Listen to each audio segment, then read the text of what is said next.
Today I'm going to show you how I stretch painted silk onto a stretcher, which means how I make a painting from my painted silk. Usually a finished silk painting is stretched on white canvas, and that's a great idea and it works well. But what if you don't have a canvas, but only an appropriately sized stretcher, as in my case, and I need to stretch this painting? But you see, the silk is transparent and the stretcher will be visible if you stretch it right over it. So first I take some double-sided tape and stick it in small sections on each side. I leave a distance about 3 millimeters from the outer edge of the subframe, and so that the silk later doesn't cling to it. And now I'm going to need white heavy paper. I need to decide on the dimensions, but I'm going to leave a margin. Here the focus on the camera has drifted away, but putting the subframe to the paper I leave at least 1 centimeter extra on each side, and I cut along the marked line. I don't need precise shaping here. And now I'm going to remove the top of the tape. It's an important point. You should put the paper on the table and stick the stretcher to it. Otherwise, you may stick it poorly and the paper will go in waves, which we don't want. And very carefully I put the stretcher onto the paper, and now it holds perfectly on the stretcher. The corners of the paper are not glued, but then they will be pulled by the silk itself. And just so that I wouldn't miss the alignment of the outlines, I left a reserve of paper. And now I'm going to cut off the excess paper, and for that I need a board to cut on. There are special mats for this, and maybe you have one, but I'll use such a board. I'm cutting off the excess paper with a craft knife, and there is a nice, precise cut. It's more comfortable to cut with the longer blade. I move my construction just to fit in the frame. At the same time, of course, it's better not to tear the knife from the paper, so as not to get burrs on the paper.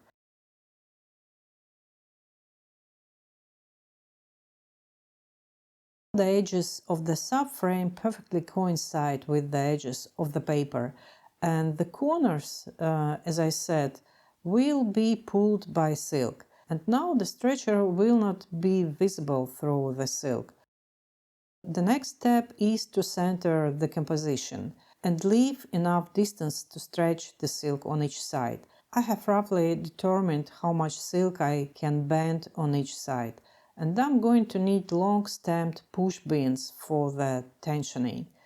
The first side I'm going to stretch is the side that has the manufactured edge, which is the side that is completely even. I purposely don't push the pin all the way in, so I can glue the silk on more easily.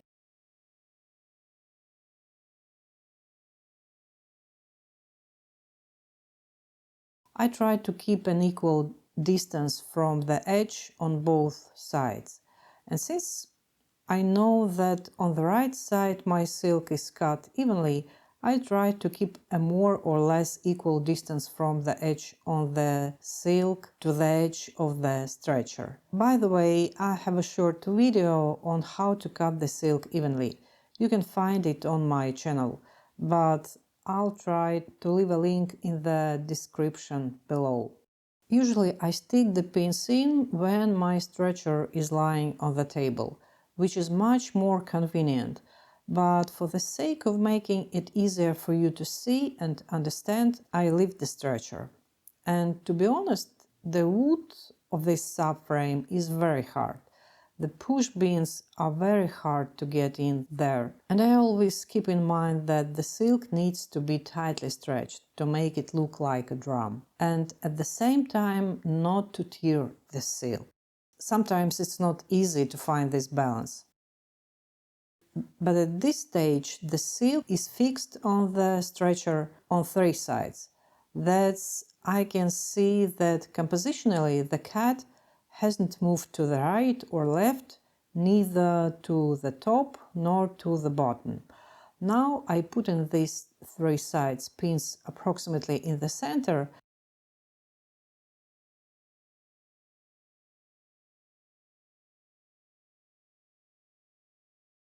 and only now I can move on to the 4th side. The order of pulling the sides can be any order, but it's always better to decide on the composition by sticking a couple or 3 pins in each side, so that if suddenly the composition has shifted, you can easily fix it by replacing only 3 pins, not the whole side if you put all the pins. And finally, I'm finishing putting the pins on. For this work I needed only 5 to each side, but the number of pins depends on the side of your future painting. And so I do it on each side. You can see that the silk between the pins is pulled away a bit. This shows that the silk is stretched tight enough, and then it will not suck on the painting. But it's more difficult to insert the pins here. In general, the first time to stretch the silk on the stretcher is quite difficult, but with experience it becomes just routine. When I started to stretch painting, it was long ago, I had to invent everything myself. Surely you will have your own way, your own tricks, how to make it easier and more convenient exactly for you.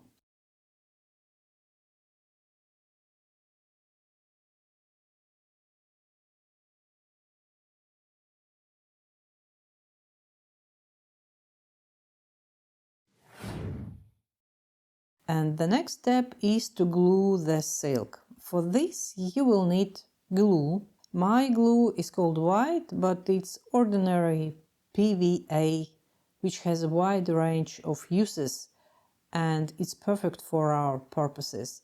And what I'm going to do now is apply it under the silk. That's why I left the pins only halfway stuck in.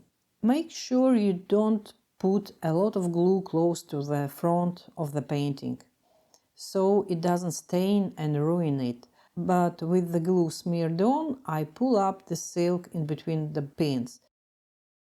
I don't know if you watched me paint this cat, but there is a video on the channel, and enjoy it. Excess glue that protrudes can be removed with paper towels. In order to neatly glue the corner, I take the pin out for a while.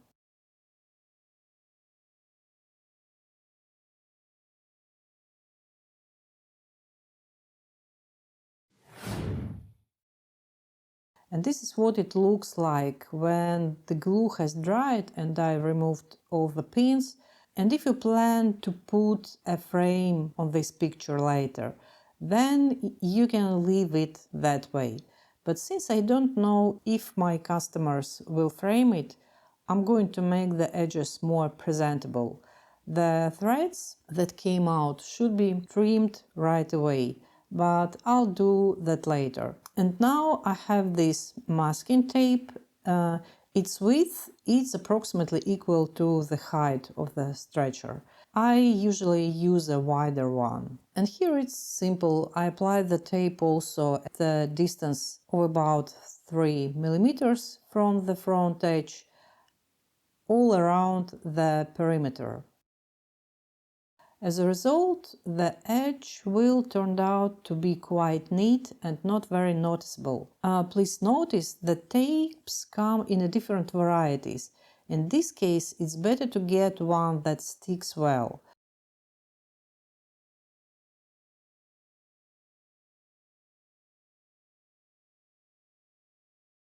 And now I cut off the threads, although it would be more convenient to do it at the previous stage. And this is how I smooth the edge of the tape.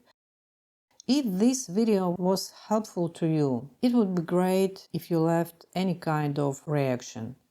And thank you if you did.